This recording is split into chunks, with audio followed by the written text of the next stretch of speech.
Hi everyone. So this is our fifth lesson or fifth unit, and this time I grouped four poems together. So we first have Emily Dickinson's "After Great Pain, a Formal Feeling Comes," which will be followed by Louise Glick's "Circe's Grief." These two share a common theme, which is grief, and they handle it differently, as we will see much later. And then these two will be followed by two poems that share a note of hope in them.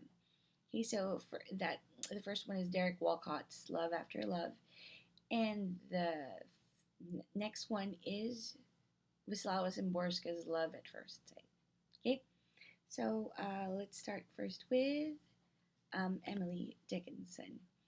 Okay, so she was born in Amherst, Massachusetts in December 10, 1830, and then she died May 15, 1886. She never really left Massachusetts, so it's probably also that's also where she died.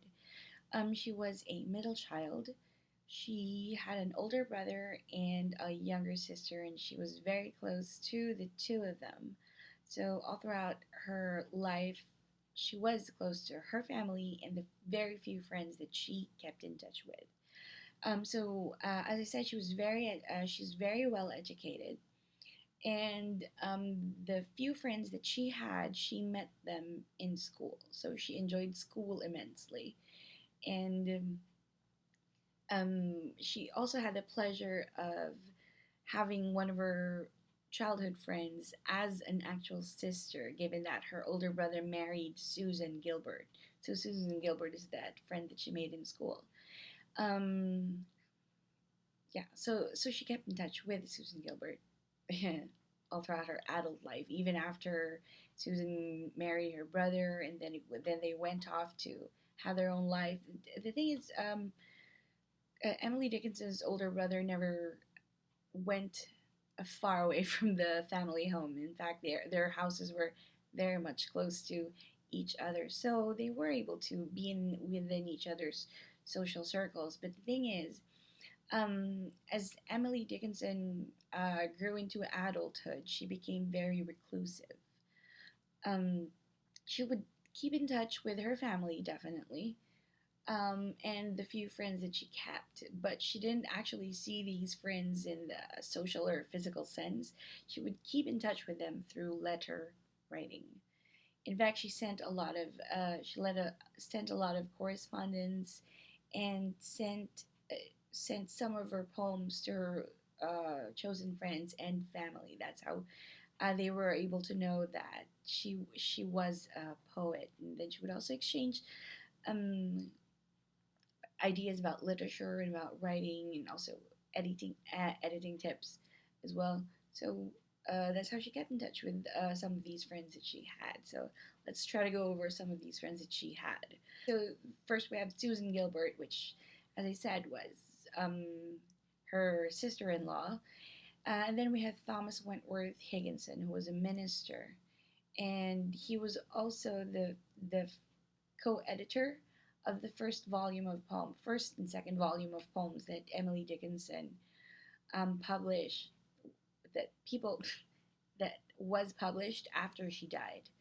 She was a very trusted friend of hers.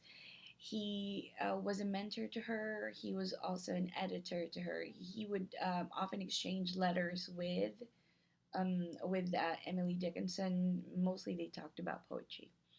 um, he played a he played an important role in the American Civil War, actually, but he was mostly remembered as someone who exchanged a lot of letters with Emily Dickinson and acted as her mentor. Right, and then we have Helen Hunt Jackson, who was also a childhood friend of Emily Dickinson from school, and Helen Hunt Jackson's role was to plead or to convince Emily to publish some of her poems, because she would keep on writing poems, but she would never actually publish them. The only reason people knew that she wrote was because she, as I said, she would send letters to them, and if she, I guess, if she liked you, she would send you a poem or two from her, right? So that was Helen Hunt Jackson's role. She would beg Emily Dickinson to publish some of her poems, and she did publish very few of her poems, but she never uh, published it under her name. Everything was done anonymously. And then we have Judge Otis Phillips Lord. This is there's because Emily was so reclusive. There's absolutely no or very little evidence to prove that this is real. But Emily Dickinson scholars have long um, pointed to an event that happened in Emily Dickinson's life that drove her into this intense writing period between 1858 to 1865.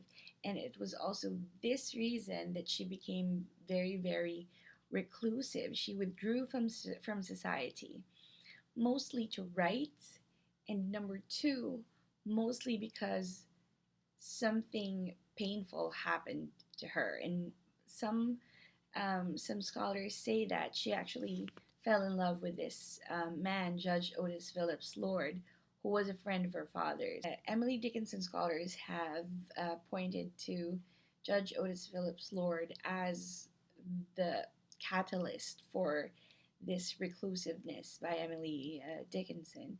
And they say that she fell in love with him but never really pursued it. And this was also the reason why, even though she received one proposal, she never actually got married because she was in love with uh, the, Judge Lord. Um, he was a friend of her father's, but Emily Dickinson only they say, only fell in love with him after he was widowed. So it was a long, it was a long road to that event. But again, this was never really proven because she's so secretive. She's, in fact, the only reason why they could uh, make this assumption is because of the existence of three letters, and they're not even letters that were sent to an actual person. They're actually just drafts of three letters, and the reason why they're called master letters was because it was addressed to master. So yeah. Mm. I don't know if I've never seen these drafts of letters actually. It would be interesting to look them up though. Wonder what they said. But anyway, so because of what's written in those master letters, scholars have used it to point their fingers to Judge Lord. All right, and because of this incident of her falling in love with someone unattainable, this drove her into her very intense writing years. I don't know about this. I mean, did she have to fall in love? I mean, do we have to say that she fell in love with this guy and that's the reason why she was able to produce really incredible poetry? Can it just be, that she was just inspired? I have no idea. I don't know. Anyway, that's what they say. All right, so aside from that happening, 1858 to 1865 also coincided with the American Civil War, well, which happened in 1861 to 1865. So this would also explain why a lot of Emily Dickinson's poetry dealt with questions of death because of the things that were happening around her at the time. Okay, so by the time that Emily was 35 years old, she had already produced 1,100 poems. And these were written, obviously, this was handwritten and recorded in her fascicles. Fascicles are strips, well, pages of her written poetry that she actually sewed together. So, an example is the one that's the picture above. All right, so by the time that she died, though, she already had 1,800 poems. Now, 800 of these poems were recorded in those fascicles, and as I said before, she never really published them. She had no intention of publishing. And if ever she did publish, as I said, they were published anonymously. And she would send some of these poems to her friends and family. Um, so, all throughout her life, she actually never had any intention of publishing her poems, which is why a lot of her poems do not have titles. If you look at After Great Pain, a Formal Feeling Comes, the title is the first line, which is what they would do if a poem had no title. And she wrote to her editor, saying that she never really felt like uh, putting titles on her poems, and she understood that having a title was the norm, that it was what was needed at that time. So that's why for some poems, she had a title.